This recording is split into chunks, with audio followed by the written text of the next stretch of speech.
Hi friends, welcome to easy ಅಡುಗೆ ಮನೆ in Kannada YouTube channel. Please ನಮ್ಮ ಚಾನಲ್ನ ಸಬ್ಸ್ಕ್ರೈಬ್ ಆಗಿ ಹಾಗೆ ಪಕ್ಕದಲ್ಲಿ ಕಾಣ್ತಾ ಇರೋ ಬೆಲ್ ಐಕಾನ್ನ ಕ್ಲಿಕ್ ಮಾಡಿ ಸೊ ದಟ್ ನಾವೇನೇ ವಿಡಿಯೋ ಹಾಕಿದ್ರು ನಿಮಗೆ ಬೇಗ ನೋಟಿಫಿಕೇಷನ್ ಬರುತ್ತೆ.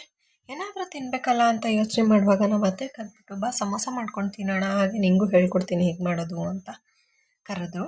ನೋಡಿ, ಕ್ರಿಸ್ಪಿಯಾದ ಸಮೋಸ ಹೇಗೆ ಮಾಡೋದು ಅಂತ ನೋಡೋಣ ಬನ್ನಿ.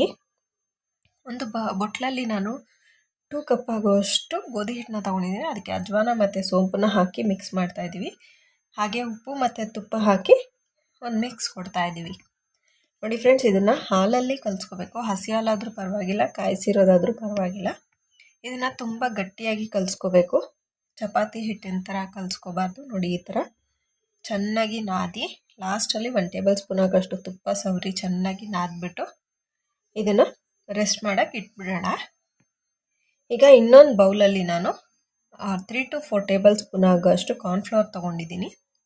ಅದಕ್ಕೆ ಕಾಯಿಸಿರೋ ತುಪ್ಪನ ಹಾಕಿ ಮಿಕ್ಸ್ ಮಾಡ್ತಾ ಇದ್ದೀವಿ.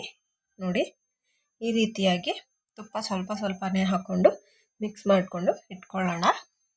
ಹಾಗೆ ಈಗ ಒಂದು ಬಾಣಲಿನಲ್ಲಿ ಎಣ್ಣೆ ಹಾಕ್ಬಿಟ್ಟು ಸ್ಟಫಿಂಗ್ ರೆಡಿ ಮಾಡ್ಕೊಳ್ಳೋಣ. ನೋಡಿ, ಈ ಎಣ್ಣೆ ಕಾದ ನಂತರ ಉದ್ದುದ್ದಾಗಿ ಕಟ್ ಮಾಡಿ ಇಟ್ಕೊಂಡಿರೋಂಥ ಈರುಳ್ಳಿನ ಹಾಕಿ ಫ್ರೈ ಮಾಡಿ, ಇದಕ್ಕೆ ಹಸಿಮೆಣ್ಸಿನ್ಕಾಯಿ ಹಾಗೂ ಶುಂಠಿನ ಕಟ್ ಮಾಡಿ ಪೇಸ್ಟ್ ಮಾಡಿ ಇಟ್ಕೊಂಡಿದ್ವಿ. ಅದನ್ನು ಹಾಕ್ಕೊಂಡು ಚೆನ್ನಾಗಿ ಫ್ರೈ ಮಾಡೋಣ, ಅದು ಸ್ಮೆಲ್ ಹೋಗಬೇಕು. ಅದಾದಮೇಲೆ ಬೇಯಿಸಿರೋಂಥ ಬಟಾಣಿ ನೋಡಿ ಹಾಕ್ಕೊಂಡು ಫ್ರೈ ಮಾಡೋಣ. ಈಗ ನಾನು ಆಲೂಗಡ್ಡೆ ಕೂಡ ಬೇಯಿಸಿ ಮ್ಯಾಶ್ ಮಾಡಿ ಇಟ್ಕೊಂಡಿದ್ದೀವಿ. ಅದನ್ನು ಕೂಡ ಹಾಕಿ ಫ್ರೈ ಮಾಡಿಕೊಂಡು ಚೆನ್ನಾಗಿ ಮಿಕ್ಸ್ ಕೊಡೋಣ. ಅದನ್ನು ಇದಕ್ಕೆ ಧನಿಯಾ ಪುಡಿ ಹಾಕ್ಕೊಳ್ಳೋಣ. ನೋಡಿ, ಚೆನ್ನಾಗಿ ಮಿಕ್ಸ್ ಮಾಡಬೇಕು.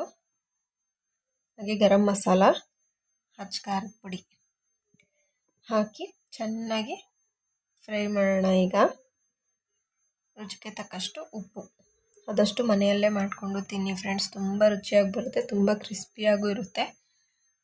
ಹೆಲ್ತ್ ಅಪ್ಸೆಟ್ ಕೂಡ ಆಗೋದಿಲ್ಲ, ಮಕ್ಳಿಗೆ ಕೊಡೋಕ್ಕೂ ಭಯ ಆಗಲ್ಲ. ನೋಡಿ, ಲಾಸ್ಟಲ್ಲಿ ಸ್ವಲ್ಪ ಕೊತ್ತಂಬರಿ ಸೊಪ್ಪನ್ನ ಆ್ಯಡ್ ಮಾಡ್ಕೊಳ್ಳೋಣ. ಇದಕ್ಕೆ ಮೇಯ್ನ್ ಇಂಗ್ರೀಡಿಯೆಂಟ್ ಟೇಸ್ಟ್ ಬರೋಕ್ಕೆ ಅಂತ ಹೇಳಿದ್ರೆ ಇದಕ್ಕೆ ಚೀಸ್ ಸ್ಲೈಸ್ನ ಹಾಕ್ಕೋಬೇಕು. ಸ್ಲೈಸ್ ಆದರೂ ಪರವಾಗಿಲ್ಲ, ಕ್ಯೂಬ್ಸ್ ಆದರೂ ಪರವಾಗಿಲ್ಲ, ಒಟ್ಟಿನಲ್ಲಿ ಚೀಸ್ನ ಹಾಕಿ ಮಿಕ್ಸ್ ಮಾಡಿ ಸ್ಟವ್ ಆಫ್ ಮಾಡಿಬಿಟ್ಟು ಒಂದು ಸೈಡಲ್ಲಿ ಇಟ್ಕೊಳ್ಳೋಣ. ಈಗ ರೆಸ್ಟ್ ಮಾಡೋಕ್ಕೆ ಇಟ್ಟಿದ್ದಂಥ ಹಿಟ್ಟನ್ನ ತೊಗೊಂಡು ಲಟ್ಟಿಸ್ಕೊಳ್ಳೋಣ.